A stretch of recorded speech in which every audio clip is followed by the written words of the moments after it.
All right, guys. So welcome to Blooket. Blooket is an ed tech tool that you can use in the classroom to really, check some general content knowledge for students. I often use Blooket along with my colleagues as a review game before an assessment, or it could be used as an exit slip because you're able to use data points that are collected based on the item or about how students perform on Blooket. And recently this year, I've decided to start using Blooket as a homework assignment leading up to an assessment where students have to participate in it. Almost like a encouraging way for them to study, and they get credit for studying. How I find that students, especially at middle school, if they're not being graded on it, they typically blow it off or they don't give 100% effort. But by assigning this review game as a homework assignment, not only are they getting credit for doing homework and as a homework grade, but they're also preparing for their assessment so that they will do better on the assessment itself. So just blooket.com. It's free, so there is no charge for it. Because of the free, you only can hold so many sets and things like that, but I recommend looking at the Google sites that I made referring to Blooket. So I'm going to go ahead and I'm going to log in. And one of my favorite features is just a simple login with Google Access. It makes it 1, 2, 3. I love seeing that they're all synced like that. I don't have to remember about passwords or anything like that. So here is Blooket, and these are a couple of sets that I made. Sets is a series of questions that you would then have the students answer. So if we were to take a cell test, we played it 51 times. It was edited a year ago. So that means it's saved. I don't have to worry about recreating a new set for every unit every year. I can just use them multiple times. I also made a new one in preparation for the nervous system, and we played that about 10 times. So it's saved. It's great. I don't have to worry about making it or creating new ones.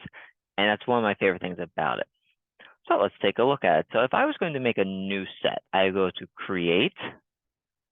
I could pick a cover if I want, image gallery, upload file from a file, upload from a URL. So you have some flexibilities, which is fantastic. Flexibility is great.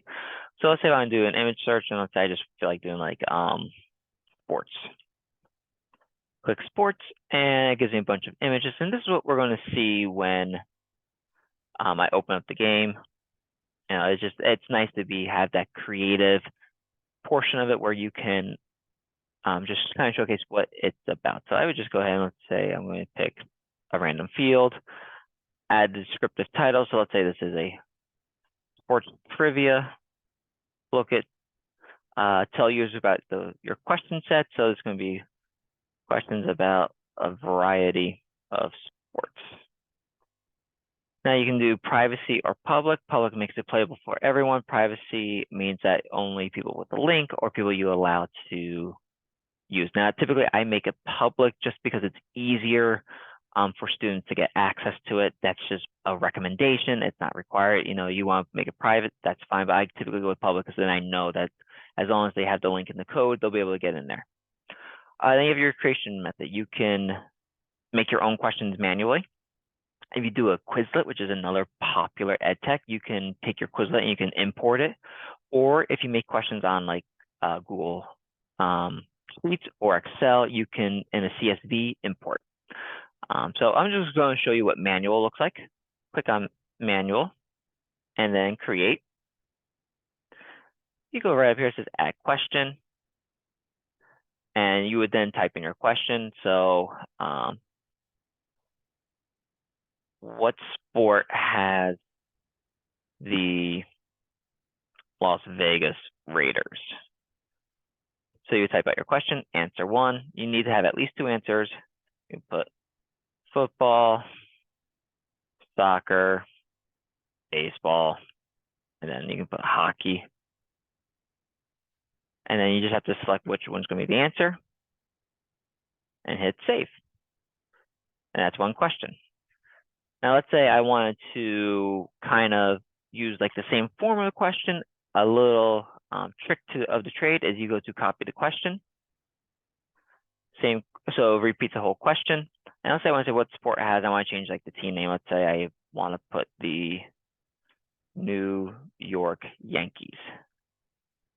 So I can declick football. I can change, let's say instead of having hockey, I change that to baseball. Click on that, hit save. Oh, silly me. It told me I had a duplicate answer.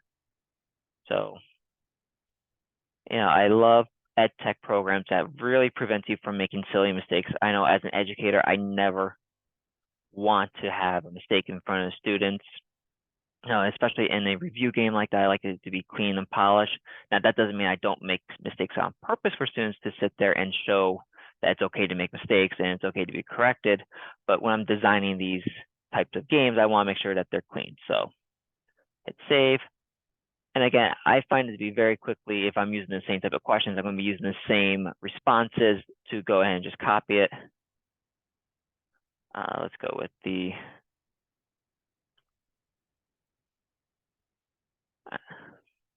and just kind of click, move. Look at that, another feature where it has the spell check for you. So go ahead and clean up your spelling, make sure that's important. And we can continue to go through. They do offer question banks. They have Quizlet import. So if I go to question bank, I can search for a set, type in sports, and it pulls up other sets that have already been created or other games are already available.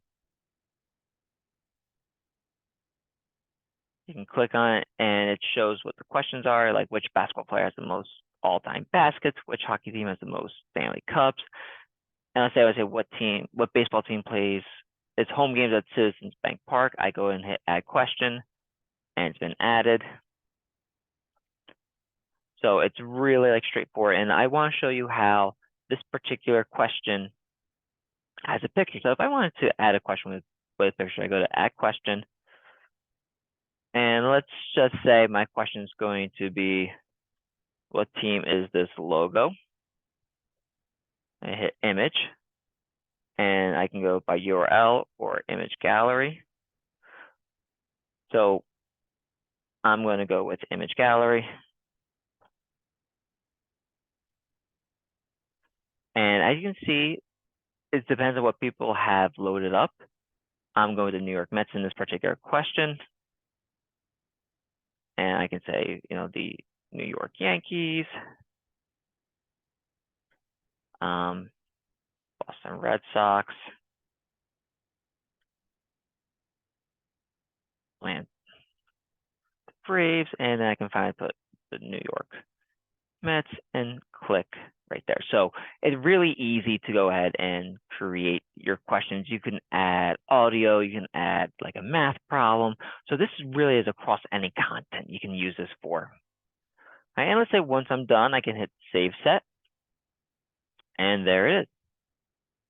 Now I have a choice. I can play it by solo or host. I'm going to show what the solo is because it kind of will showcase what the game would look like for students. So I can hit solo, wait for it to load. It does take a couple seconds. It doesn't really move that quickly. And then you have different types of games how you want to play. So you have Monster Brawl, Tower Defense, Cafe, Tower of Doom, Crazy Kingdom, Factory. And each game has different types of rules. And there are more games when you're playing a multiplayer virtual game with your students. So I'll just select Tower Defense because it's a classic game. I'm going to hit New Game. And I can choose a slaves. I'm going to replace this game. Starting a new game would lead to save game. Don't worry though, we'll give you the tokens for your old save right now. So it allows you to clear up and clean up space.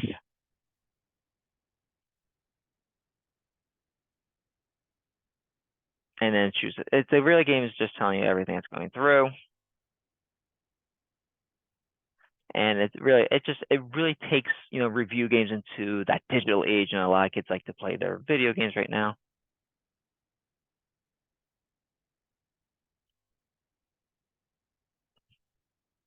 So it's give you a quick tutorial, about how to play, which is fantastic, especially if you're introducing a new game. I played this before, just regular tower defense. You're going to answer the questions and place your character to defend your tower. So, and we can see the questions right now. Tells me that it's correct. Moving on. What team is this logo? The New York Mets. All right, I got my question. So now I pick which character I want. So let me pick this and tell me where I can put it. I'll put it down, hit the next round, and then things are going to be coming out. So this is how we would play tower defense, and the kids would just continue playing. They're going to move on to the next round, and with the next round, they will then be answering more questions. So I'll just hit X out of that. Yes, I'm fine with that. So we're going to go back to this.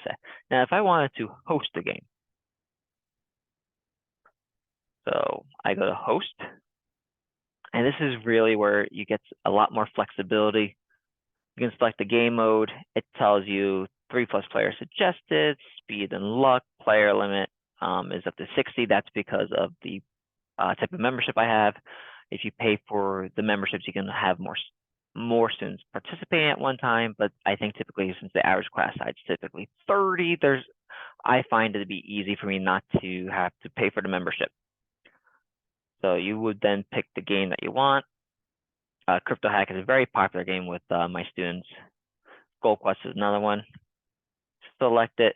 But what I say is over here, I think it will tell you you can assign it as homework. But I just want to show you how to host games. I'm going to click host game. And I can do it based on time or how much gold they get. So if I'm playing as a review game before an assessment, I'm going to sit there and pick, let's say I do 10 minutes. I like to keep it in from 10 to 15 minutes in any given class, because then I can go and play a different type of game. You know, students prefer one game over another, so it kind of helps explain things and keep things even. Show instructions allows for late joining, allows student accounts. And then I don't use random names because I want the students to put their names on there, because then I can always go back and look at the data. So once I said 10 minutes, host now, and then I would go ahead and put this up on there. Students will then go to Blooket.com, play.blooket.com, and then they would use that number to join. And they would start seeing them up. When all your students are there, you would just hit click to start playing. The instructions will come out on how to play, and then we would move on forward from there. So then I just want to show you one more. I just want to show you how to assign as homework. So you would go host. And again, the homework feature is something I just started using this year. And I've been a huge fan of it in terms of getting my students prepared. So Tower for Doom allows me to assign for homework. So it's a strategy, unlimited players, homework only. So you click assign homework, and then you say when you want it due. Now, gotta do a little bit of math here. So let's say I want this to be due on January 17th. So I go 1 day and 22 hours. We may get due January 16th. So let's say I want to do 11/21, so it'll be January 17th, 11:21 a.m. Change homework title, sports trivia settings. All that is good. If I hit assign now, I get a link that I can go ahead and I can click on it, and I would post it to the Google Classroom. I could also post this to Google Classroom as a do now, or again, I can assign it as an exit slip, so it would be set and prepared and ready to go. My recommendation is to get in there, start creating your class sets, and then just kind of try it out for yourself. I hope you guys enjoy this. I hope you take an opportunity to look at Blooket, and I hope you have fun with it.